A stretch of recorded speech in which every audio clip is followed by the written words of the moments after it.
সেদিন প্রচণ্ড ঠান্ডা পড়েছিল। বাইরে ছিল হাট কাঁপানো ঠান্ডা আর প্রবল বাতাস। আমার ঘরের জানালা ঠিকমতো বন্ধ হচ্ছিল না, তাই আমার ভাগ্নে এসে বলল, মামি, আমি আজ আপনার ঘরে থাকতে চাই। তার কথা শুনে আমি তাকে আমার বিছানার এক পাশে জায়গা করে দিলাম। রাত গভীর হতে তাপমাত্রা আরও কমতে শুরু করল। হঠাৎ সে বলল, মামি, ঠান্ডায় আর টিকতে পারছি না, আমি আপনার পাশে শোবো। আমি কিছু না ভেবে তাকে পাশে জায়গা দিলাম।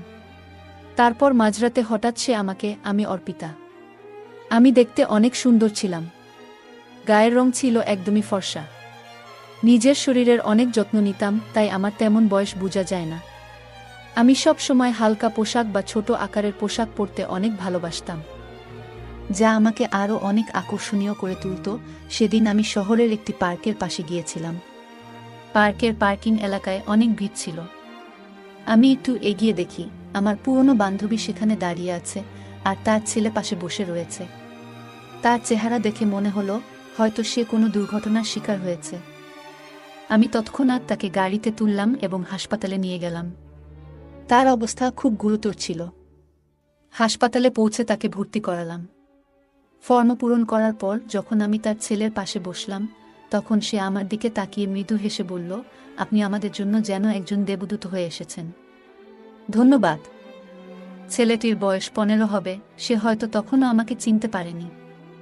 আমি তাকে বললাম, আমি তোমার মায়ের পুরনো বন্ধু। আমার এই কথা শুনে সে একটু স্বস্তি পেল। এরপর আমি তাদের পাশে থেকে যতটা সম্ভব সাহায্য করার চেষ্টা করলাম। সেদিনের সেই মুহূর্ত আমার জীবনে খুবই স্মরণীয় হয়ে থাকবে। এটা আমাকে আরও একবার মনে করিয়ে দিয়েছে জীবন কতটা অনিশ্চিত, আর সাহায্যের হাত বাড়িয়ে দেওয়া কতটা জরুরি। আমার নাম ঈশান।